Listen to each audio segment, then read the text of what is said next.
It's amazing how our life, if you look back at your life, all of us, and if you really start to look at the coincidences and the things that took place, a lot of times things, you didn't plan on.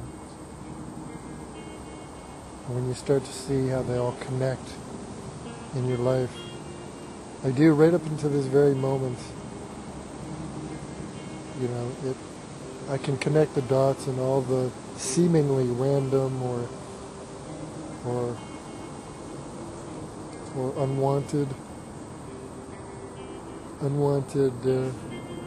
happenings in my life. Just everything, and it all now looking back, I can connect the dots, and it all just fits together.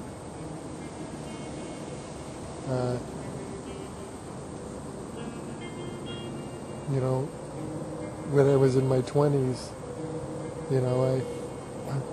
I went through a big change, and up until that point, believe it or not, I didn't really like myself too much, to put it mildly. And finally, something had to give. I was surrounded by tons of what I thought were my friends and a relationship, and that really just perpetuated that feeling, which was really stemming from me, of course. And so I broke out. I went off on my own. On a journey to self-love, and that's exactly what happened. And from there, I was put in circumstances, I was in places I never thought I would be, and made unlikely friendships, which led to unlikely opportunities way down the road, which, to summarize, created the opportunity for me to take a leap. And once I had really found a way to love myself, then it more became of now what do I do? And an opportunity arose to leave the city I lived in my whole life and all alone go to a different city, here, Hamilton, Ontario. And it was only recently that I realized, in the last few years, that my wonderful second-story apartment that I live in, my sanctuary, for the last 8 years, it only occurred to me in the last few years that I just blocked it out, that I started remembering being back in London and really wanting to change my life, really wanting to go out and do something different. And I realized that I actually did a lot of fantasizing about the kind of place that I would want to live in, the kind of neighborhood, the kind of environment. And then years later, many years later, having it and only occurring then and realizing then that it's exactly what I wanted is exactly what I got. So when I found the apartment, when I found the neighborhood, it was just random. I just had a feeling, and even when I found it, I didn't realize what I had found until, over time. I didn't even know this trail existed around the corner from the house. I just instinctively chose this neighborhood, which turned out to be, I think, the best neighborhood in the city, and it's right by the trail and waterfalls. I chose it and didn't realize till later that right around the corner was Lock Street and art shops and an art community and cafes and all that kind of stuff. Again, something that I had dreamed of, wanting to be around. Being around artists and festivals, turns out I didn't realize until the first September came around,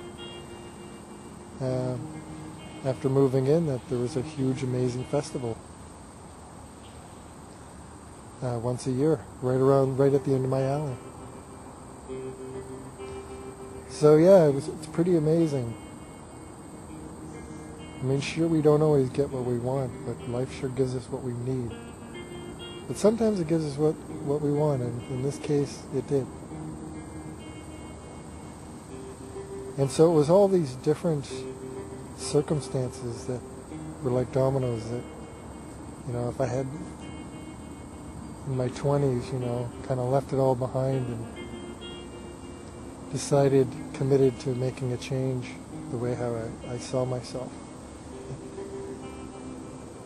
And then once that took hold, years later, again, making a decision that I wanted to go out and live. I know my mother was also, I remember a conversation, and I had been taking care of her and my father, who had been ill for years, both of them. And so it was just me and them, and I was taking care of them. And I remember my mom telling me, "Mike, you gotta go live your life. You can't sit here forever and take care of us."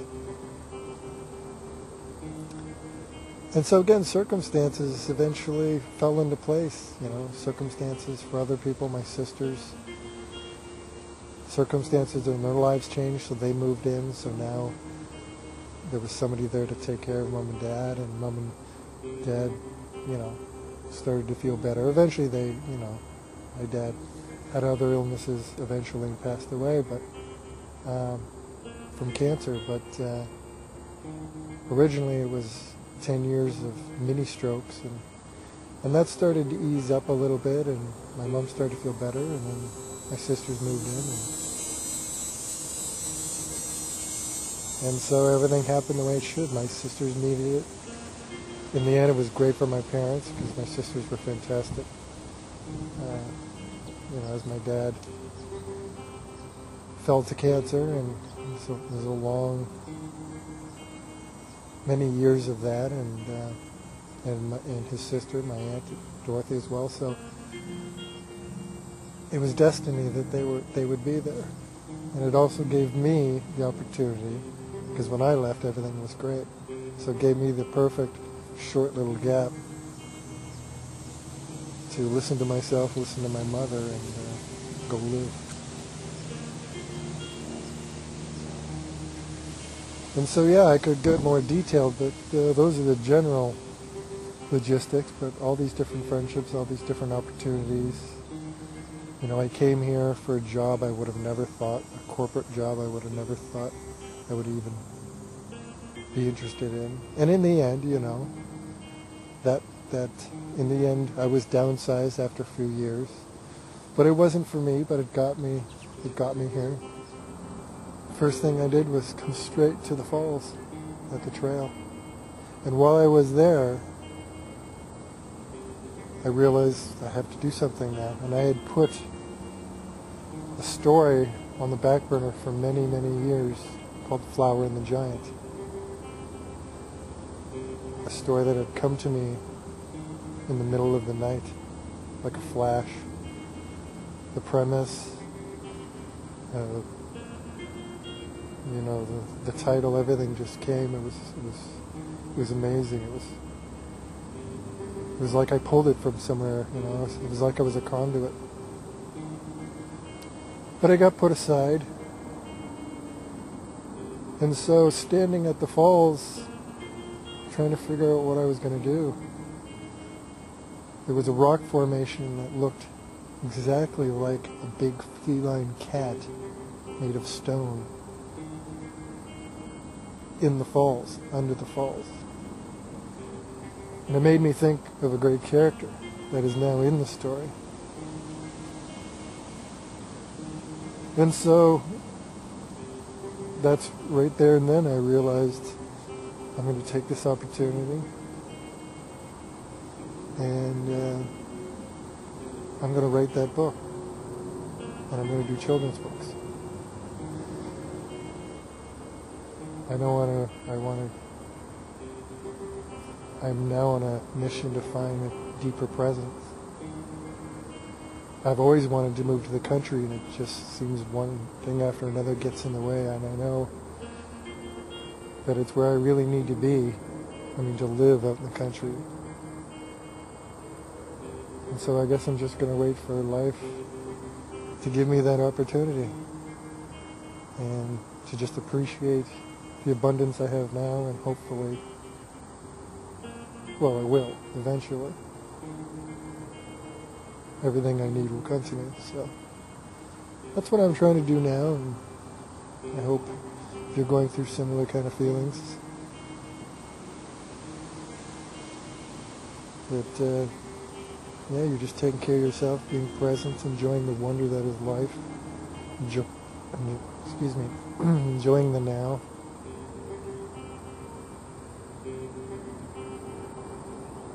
It's a fantastical journey we're on. That's my new favorite word, fantastical. I'm not even sure it's a real word. But it is. Life is fantastical. This shell is fantastical.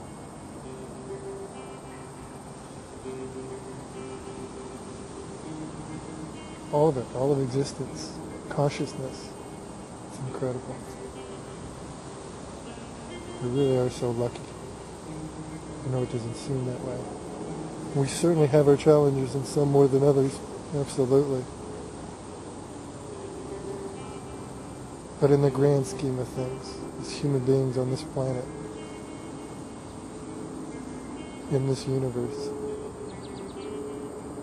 wow, talk about being blessed. So yeah, I'm excited.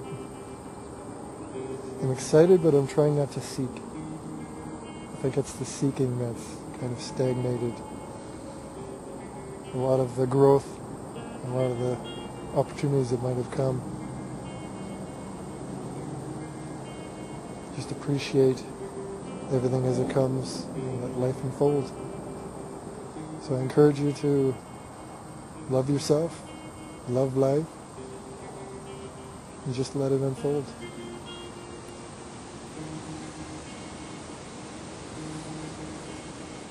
Yeah, that sounds like a good plan.